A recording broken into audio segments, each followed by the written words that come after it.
All right, thanks for joining us, everybody. It is time for Heartland Heritage. And the things, when we talk about putting a town on the map, the towns can be on lots of different maps. Sometimes they're maps about, best places to eat in a state or things like that. And surely we're on a map or two around there about that. But certainly if you're a fan of paranormal investigations and hauntings, then surely there is a map that you're aware of that has Cape Girardeau on it for its various paranormal things that have gone on here and perhaps persist to do that. And anyway, we're talking with Christy Mershon about the history of that with the Glenn House. Christy, how are you doing today? Good. How are you, Clayton? I'm doing fine, eager to learn more about the Glenn House, and glad to have you back on the show. I know not too long ago we were chatting with you about all the different historical things you were doing here on Heartland Heritage, and so now we've got you back, and we're going to dive more into some of those spooky things that we've got going on. I'm always glad to hang out with you, Clayton, and so I'm super glad to be back, and always fun to talk about the Glenn House and Certainly. The other Cape Girardeau history stories. Appreciate you making the time, and I know that some folks were able to engage with the Glenn House in a special event recently. Can you give us perhaps just a little bit of a recap about what was going on over the weekend? So Cape Girardeau had their first Riverfront Fall Festival and took place down on Main Water in the riverfront. And the day ended with a ghost storytelling sort of show for friends sitting around a fire telling stories about Cape Girardeau.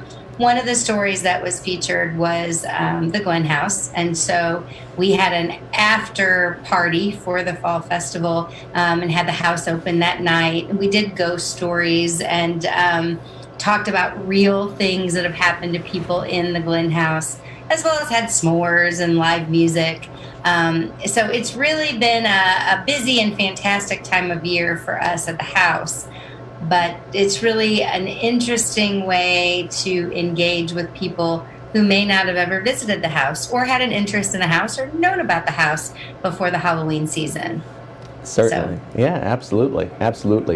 I guess the question that comes to mind first off is, when it comes to telling stories about the Glenn House, how much would you say is out there that is fact and how much is fiction? How much it gets spun around about the Glenn House? What's that kind of ecosystem like? Well, I mean, folklore is its own sort of genre, I guess, of the historical landscape. And so the house has been open as a museum since 1974. Renovations began in the late 60s. So if you think about that as a period of time as well, it's not just the history of the house for like the 100 years, the Glens and the Victorian history. It's also the community history that has evolved. Almost every person who has volunteered at the house in the landscape of the last almost 50 years has some sort of story. Now, they might be able to explain it as they heard a noise or a door slammed, and later on they figured out it was a wind or something like that. But I think pretty much everyone's had a little scare while they've been there. So there are the stories that have explanations. There are the stories that haven't. There are the stories that are told by, that's hundreds of people in our community in 50 years that have volunteered. So those stories can tend to take on a life of their own. But at the end of the day, the big thing is that a lot of these folks that don't believe in ghosts will say, I really don't believe in that sort of thing, except for that one time at the Glenn House. So we have a pretty rich tradition of these stories. Absolutely. And that's such an interesting and vital part of, I think, that sort of, I guess, community focus of these sorts of things and the like. But to get more into those stories and more into the history, what's your own history with the Glenn House? What brought you to be as involved with it as you are? Oh gosh, so I think that I don't even know how many years I've been involved with the house. As a student who pursued some things as an undergrad in terms of historical preservation, I volunteered at the house back then, so that would have been quite a long time ago.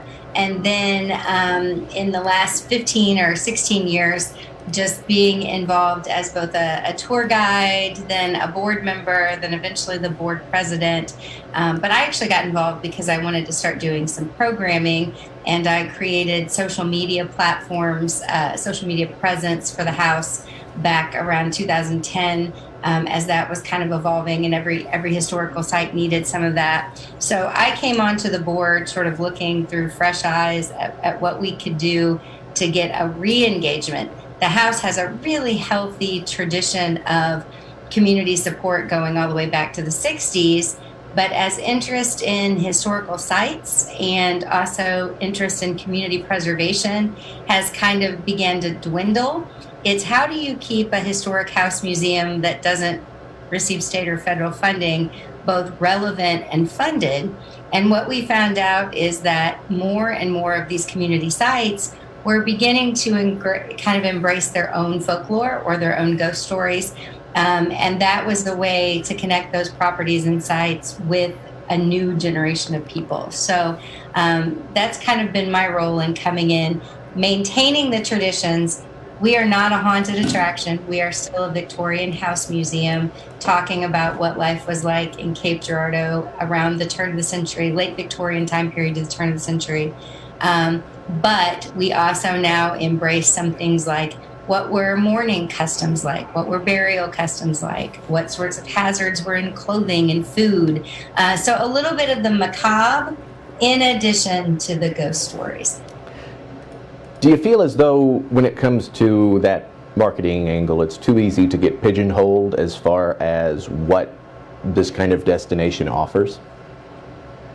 Yeah, I think so. I mean, and again, this community, it's really impressive that you have sites that are as old as a lot of the sites are here in Cape Girardeau that were started as community movements and have been maintained as community movements. That's very special. There aren't a lot of places like that in the United States that have managed to survive the economic ups and downs. However, the things that the house was known for are really beautiful Victorian Christmases, tea parties, plein air painting, involvement with the art scene. Those are all fantastic, beautiful things that we still do today. But in order to sort of grow and position ourselves to move forward, embracing some of these other things that a new generation is interested in, sometimes there's been pushback from the traditional folks, right, that really were invested in that old programming. So it's a fine line to walk to say, hey, we're not getting rid of anything that we've ever done. We're still, as soon as Halloween is over, we close the house down for 2 weeks. And for 2 weeks, about 24 hours a day, we Christmas decorate. And the house is gorgeous, and it's very interpretive of, Christmas in a Victorian house museum. But by the same token, we are adding these other things on as an additional piece, not taking away from anything that's ever existed. And it's hard to make sure that message is carried. Certainly. And with all of that in mind, is there a story as to what had basically allowed the Glen House to be as intact and preserved and everything as it is today? What's kind of the history as far as its own historic preservation that it has been surviving this long? Sure. So, again, it was a community-led initiative. So we owe the establishment to the Erlbacher family. So the Erlbacher family owned the Mississippi River Barge Company and the dry docks. They had purchased the property. If you came across the river bridge in Cape Girardeau and you were going to go shopping, at that time in the 60s, most of the shopping was in our downtown corridor by the river. And the very first house you would have encountered when you got off of that bridge and turned to go downtown was this sort of creepy old, very run down house that is the Glen House today. And, the Erlbachers had a lot of community pride, didn't like how that reflected on our community, weren't really sure what they were going to do with it. I think originally thought maybe they'd put the headquarters for the barge company in there.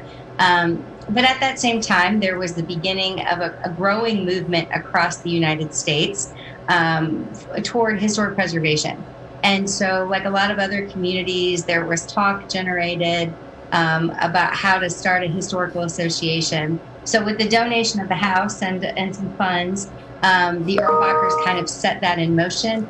And then a lot of other community folks, hundreds throughout the years, names that folks would recognize, like the Druries and the Limbaughs, and the Schibelbeins, and a lot of those families that have been in Cape a very long time were quick to jump into that historic preservation movement, as well as hundreds of other just community members that were beginning to be interested around the bicentennial time. So with a lot of love and effort, every piece of painted trim, every restored light fixture, those were all, for the most part, community volunteers. And there were a lot of people who played integral roles during that time period to make sure that the house was restored. So then they had historical balls. It was like the fundraiser of the season. They raised quite a bit of money because that original restoration effort took a ton of money. And the Gerhardt family had a very important role to play in actually executing the restoration and heading that up. So lots of folks in this community have a deep eye to the house. That makes it very important that we do right by all of those people who put their time, effort, and hearts into the restoration and make sure that the house continues to stand. Sure, absolutely. So with all of that in mind, is there a story as to what is kind of the inciting incident, I suppose, of the legendary hauntings of the Glen House? One thinks of kind of those classic haunted house stories, well, whether it's The Shining or Haunting of House Hill, Hill House, something like that. There's always something tragic that happens first, then it's kind of like domino effect. Is that what happens with the Glen House? What's it look like? What's the story? Yeah, very much so. So, I mean, as far as like the modern tradition of really openly telling ghost stories, there were ghost stories about the house going all the way back to the 50s and early 60s. I mentioned that the house had fallen into deep disrepair. It was sort of a blighted neighborhood, and people would come across that bridge and they would see a light up in the bay window area of the house that kind of overlooks Spanish Street. And sometimes people would claim that they saw a ghostly figure of a woman in white, and she would be watching and waiting. There's actually a newspaper article from, I can't remember if it's the late 50s or the early 60s, that it was, in October, probably Halloween-y kind of themed news article. And it talks about this watching, waiting woman.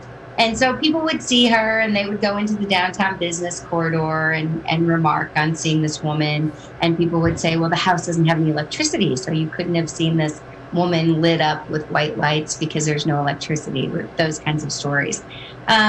What we do know about the history of the house has been featured on Ghost Hunters and other paranormal shows. Lots of paranormal investigation groups have come in.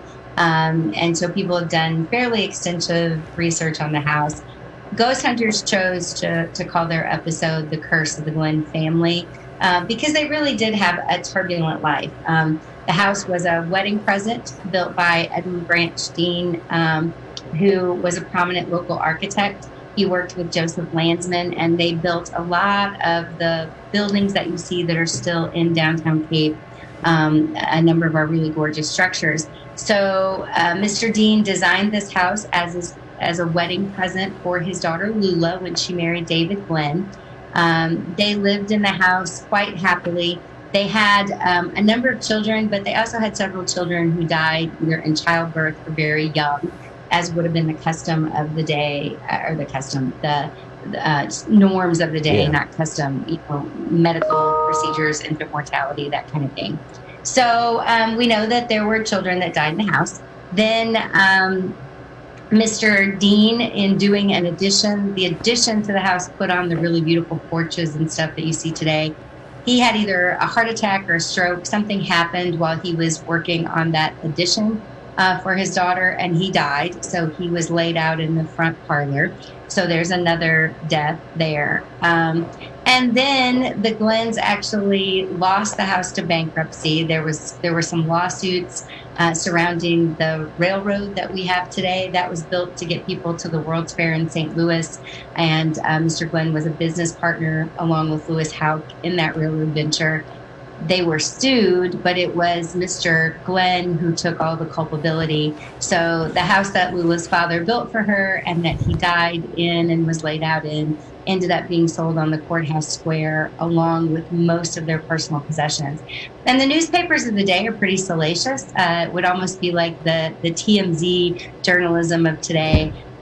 They were very detailed in talking about like personal items that were sold and double crosses. There was a family member who purchased a family ring and some other items, and an arrangement had been made that he was supposed to give them back to the Glens, and he reneged on that. Oh. And that was a very tragic sort of thing. And so it was written about in the papers of the day. So you get the evolution of this family that had sort of this happy socialite kind of life in Cape Girardeau, because there are a number of newspaper articles about their wealth and about when they would entertain. They had a seance in the house one time, and it was written about in the paper. There were famous spiritualists that would go up and down the river on riverboats and stop in these small towns, and wealthy people would have parties, and they would have seances and other things at these parties. It was kind of common in the late 1890s. And so we know that, they were doing all of these society kinds of things, and then they have misfortune, and there's a big sale, and everybody in the community comes to kind of pick the bones clean, right? That's the way the articles read. Like, they were buying her dresses and her things, and, then her house is sold on the courthouse square. So it evolves into this very sort of tragic story. She had 2 sons. One died young. The other died relatively young. The Glens were one of the first few families to have a car in Cape. Their son grew up liking to drive cars and liking to go fast, and he was killed in a car accident. They had a daughter who was very, very beautiful. She made a good marriage to the owner of the quarry south of town here in Cape. Today it's Bootsy Unison, but back then they were also a wealthy family. The wedding was written about in the newspapers. They had orchids. It was a huge deal. They had a baby pretty quickly, and then the baby tragically died. So you get the image of like a young couple that's kind of adrift. She goes to the movie theater, the newly built Broadway theater, sees a beautiful young girl on the screen, Mary Pickford. Sarah Glenn, who preferred to be called Sally, that was her name, thought, well, I look like that and I could be in pictures. So she ran away to Hollywood and was disowned by the family.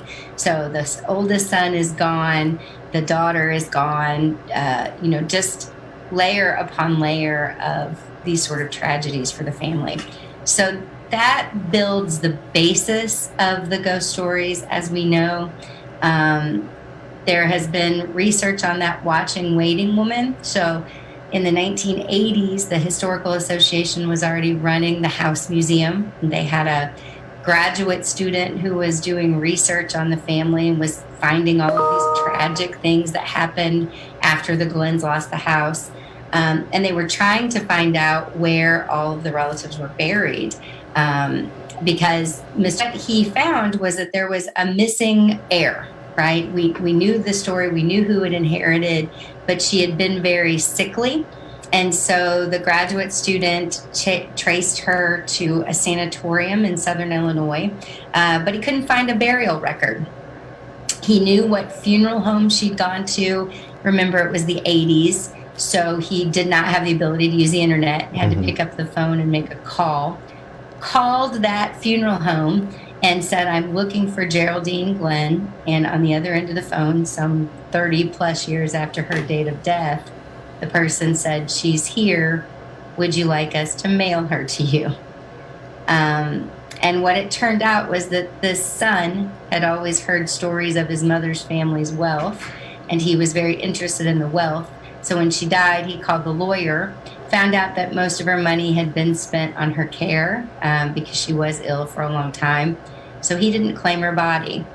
They sent her body to a local family funeral home who had just purchased their first crematorium. and they used poor Geraldine to test out the crematorium. So in the 80s, when this 20-some-year-old graduate student called at the behest of the Historical Association, what they did is they put her ashes in a box and mailed them back to the Glenn House, where they sat in the same front parlor that her grandfather would have been laid out in. And the Historical Association raised money to bury her in the family plot. Once she was buried with everybody else, the story of the watching and waiting woman went away. So I think we know what it was that she was waiting for. Wow. That's incredible. That's a lot. But yeah, no, that's Oh, right. And there are countless other stories about the house, but that particular story is one that the house during that 50s and 60s time period, it was sort of like one of the quintessential Halloween houses. You know, if you were going to double dog dare your friends to run up on the porch and knock on the door of a creepy old house, it would have been that one. Sure. And a lot of it was because of this figure in white that was seen. So our folks who have come to visit, whether it's the Ghost Hunters TV show, or we've had a cadre of psychics and other folks who have been interested, all kind of have the same story. If you're familiar with the Nicole Kidman movie, The Others, I won't spoil it if you're not, but they say that our house, the Glenn House, is a lot like that. That we have some folks that live there and wonder why we are currently interfering in their household. Sure. And so, especially at certain times of the year, like Halloween, I think the gist of the stories is like, why are you telling these stories, and why are there these creepy dresses and this coffin in our living room? Because currently we have a mourning scene set up in the house. We own an arsenic dress. If you come to visit, we can explain what that is, but it's laid out in the front parlor with mourners all around it. And I think the occupants of the house, from what all of our folks have said, wonder why there's a funeral in their house for someone they don't know. But it is an interesting house. It tends to be the place that people say, you know, like I said earlier, I don't believe in ghosts except for that one time at that one house, right? Absolutely, absolutely. All right, is what can folks expect as far as what's coming up at the Glenn House here in the next little bit? Yeah, so we are switching gears completely. So this weekend, which is Halloween weekend, we still have the morning exhibition. So from 1 to 4 on Saturday and from 1 to 4 on Sunday, you can come and tour the house and see the house in the morning. We did a raffle, so we always do an overnight. So the people who win the raffle will get to spend the night in the house on Friday night by themselves. To see if they experience anything of their own. So that's the Halloween weekend. Then on Monday, we shut down for a couple of weeks, and we immediately start taking all of that mourning out of there, and we will be decking the halls for the holidays. We'll be open again the weekend after Thanksgiving, and we'll be open all the way through the new year with various candlelight tours, regular tours. We do have some Dickensian-themed, spirited Christmas tours, which talk about, you know, Victorians, one of their traditions on Christmas Eve was to tell ghost stories. So who are we to rewrite tradition? We do some spooky Christmas stuff as well as our traditional things. So there is a lot going on in November and December at the house, and we welcome any and all to come in and visit. Absolutely. Wonderful stuff. Thank you so much, Christy. We appreciate you being here and making the time, and all that you have to contribute and all the information you got there. Well, thank you. And if you want more information, you know, on the ghosty side, Joel Rhodes wrote a book called Haunted Cape Girardeau. The house is on the cover of that book, so lots of folks have read that. And he's got several stories in there, things that, interviews that he did with docents in the house at the time. And then our friends from Ghost Hunters, Brandon Alvis and Mustafa Galatori, wrote a book about ghost hunting. And so you can find their book on Amazon, and it's called Elements of a Haunting. And it's basically how to ghost hunt, but it uses our story as a cautionary tale of what not to do to keep spirits happy in your house. We, what they experienced and their recommendations for us through ghost hunters of the way that we should deal with this. So Yeah. it's cool, it's interesting, and it Yeah. is the season for the hauntings. And then maybe by the next time I see you, I'll be talking about Christmas carols and Victorian traditions and holidays. Absolutely, absolutely. Christy, thank you so much again, and thanks for the information about the books as well. And we will talk to you again probably before too long here, and we'll see you then. Awesome. Clayton, it's always great to see you. Thanks so much. Thanks to our audience as well. We appreciate you all tuning in. We'll be here back shortly for Jackson This Week, right around the corner, 1:30. Thanks again, everybody.